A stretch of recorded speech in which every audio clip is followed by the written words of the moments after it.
morning sa lahat, mga kababayan ko, mga kaibigan, mga kaninong. Update po dito sa ating mga alagat sa aking munting farm. So, ito na po yung mga baboy guys na nanganak. Bali, mag 3 weeks na ito. More than 20 days. So, ito guys yung puti ay bali 4 lang yung anak, 2 babae, 2 lalaki. So titignan natin guys kung pwedeng gawing inahin yung 2 babae dyan, pero sa tingin ko medyo magaganda kasi nga bali 4 lang silang dumedede sa kanilang nanay. So malulusog sila guys, at marunong na rin silang kumain ng madre de agua. So ayan guys, kung may mga pananim po tayo, magandang alternatibo na ipapakain sa mga alaga natin. So ito guys, tingnan natin at samahan niyo ako hanggang sa pinakadulo-dulo ng aking mga videos. Kahit wala pa namang gaanong maganda or mapupulot na aral. So ito guys, gusto ko lang ipakita sa mga katulad natin, lalo na sa mga OFW, na kahit nasa ibang bansa tayo guys, pwede rin tayong mag-alaga para may pandagdag kita kung papalarin. So dito naman tayo guys sa isa pang inahin. Bali yung black mother po ito. 7 naman po ang anak nito, at 5 babae at 2 lalaki. So bali 7 yung babae po natin, at plano ko gagawin ko lahat na inahin yun para madagdagan ang mga alaga natin. Pero yung 7 na inahin guys ay hindi basta-basta ang ipapakain dito. Kaya lang ipunan pa rin, or pwede pa rin i-provide siguro. Ito guys, magaling silang kumain ng madre de agua. So ayun, magaganda rin ang kwan. Kaya lang guys, medyo lugi po tayo dito dahil 1 year na itong mga inahin ko bago nanganak. So dito naman po tayo sa ating mga kambing. Nakakalungkot lang po dahil may isa po tayong mama goat na namatay. Na bloated po ito, at wala na, hindi ko na nakita kung yung picture or video kasi nakakapanghinayang, nakakahina ng loob. At yung isa nating brown na kambing guys, yung full blood, ay nakunan. So bali nagsabay-sabay ang malas, pero babawi po tayo, may awang Diyos. Ito pong puti na ito ay buntis po din ito, at sana siya ang mag sa mga nawala nating kambing. Ito guys yung namatay nating kambing, yung malaki, full Anglo-Nubian, pure breed Anglo-Nubian. So nakakapanghinayang.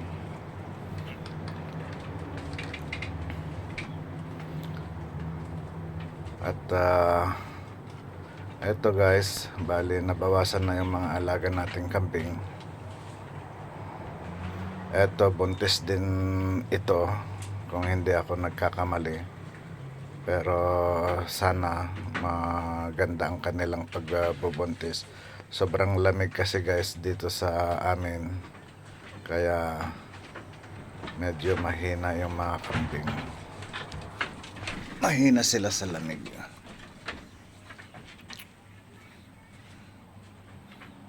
Ito yung isa pang buntis, medyo malaki na ang tiyan. At ito yung pinaanak ko noong umuwi ako last September. So mga 4 na buwan pa yan, pwede na ring pakastahan. So dito guys, yung mga tanim natin na mahogani, halo-halo na po ang pinaitanim ko dito. At dito nga po yung binabalak ko na babakuran yung area na ito. At dito ko pakakawalan yung mga baboy. So para makakatipid ng konti sa mga pakain, dahil guys ditong mga damo na ito, pag may baboy dito, uubusin niya lahat yan. Uubusin nila lahat yan. Kaya nagpre-prepare po kami sa rambutan, mga gagamiting pang bakod tulad ng mga poste.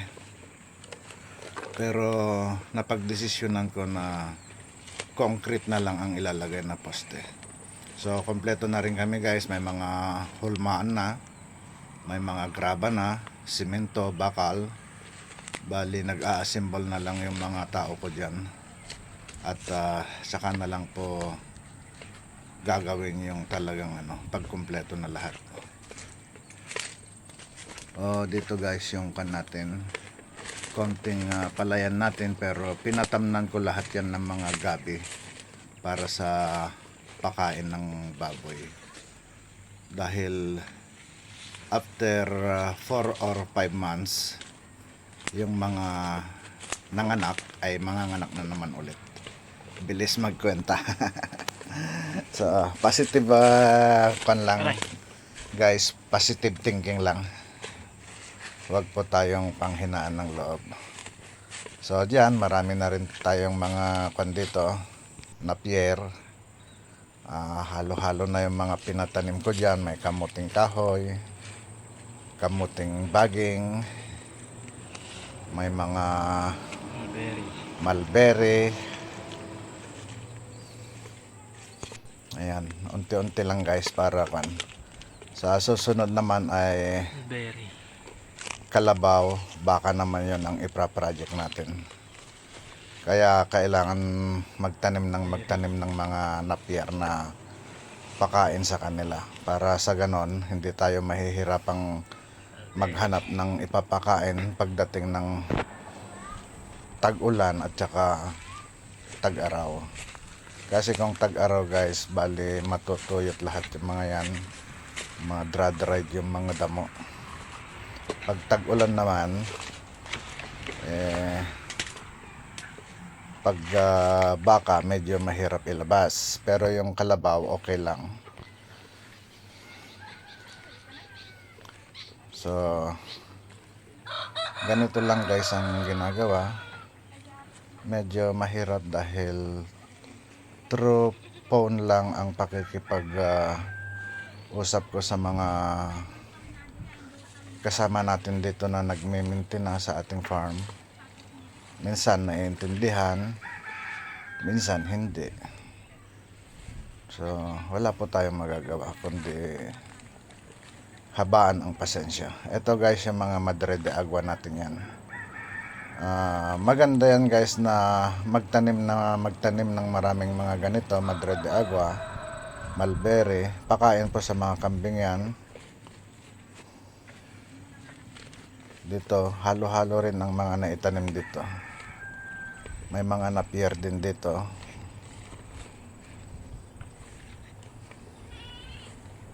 Marami po tayong naitanim dito guys. At sa susunod, pag may awa ang Diyos, ay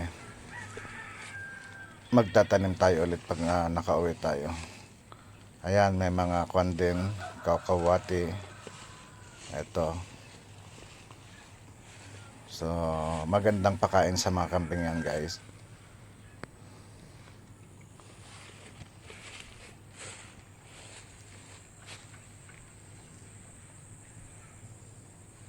Mayroon ding mangga. Dito yung mga pato natin guys, wala pang nangingitlog.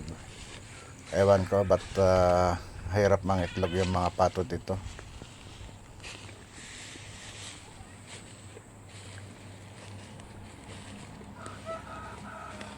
So sana lagi tayong bigyan ng Diyos ng kanyang blessing at gabayan po tayo sa mga ginagawa natin para may pandagdag po sa ating pangkabuhayan.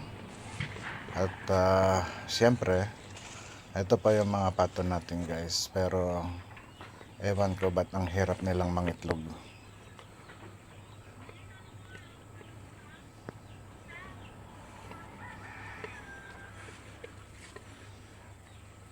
Dito sari-sari na rin po ang mga tanim dito. May mga ampalaya. Ayan, may ampalaya. At kompleto, pang pakbit guys. Mga nakatanim dito. Talong.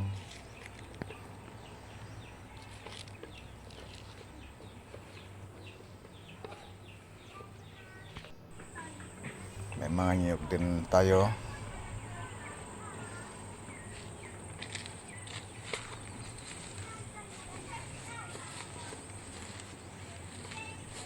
So, ganun lang talaga guys ang buhay.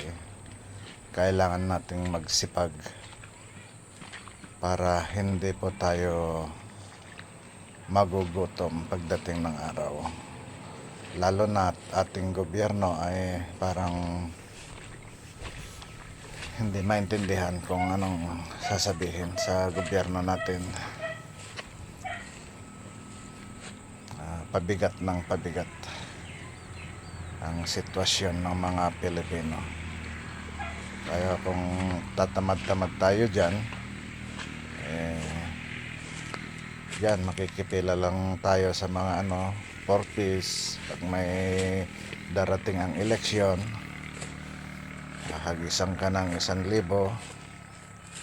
kapalit ng kung ilang taong pag-upo ng isang kandidato. Ganun lang. So eto guys, wag po kayo magsawang manood sa aking mga video. At hindi po ito isang tutorial, kundi isang kwan lang.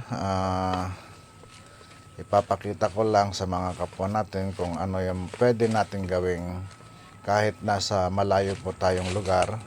So how much more yung mga nandyan lang sa Pilipinas.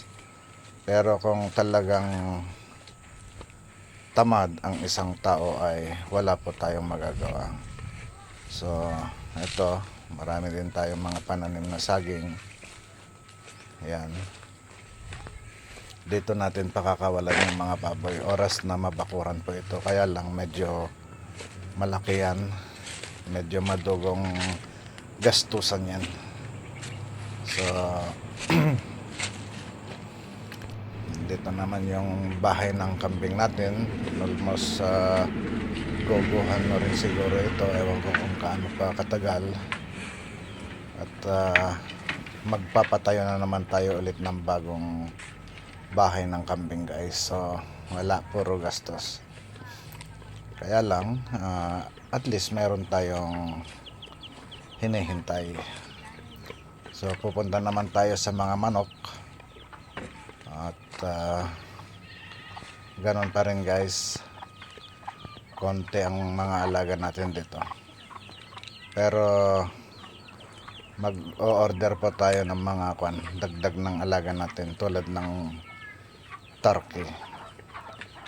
Subukan po natin ulit.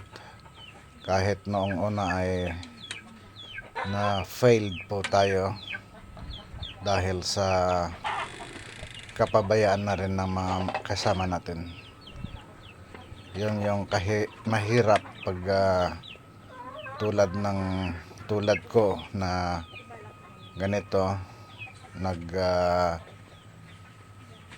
titiwala na lang sa mga tao. Wala naman po tayong magagawa.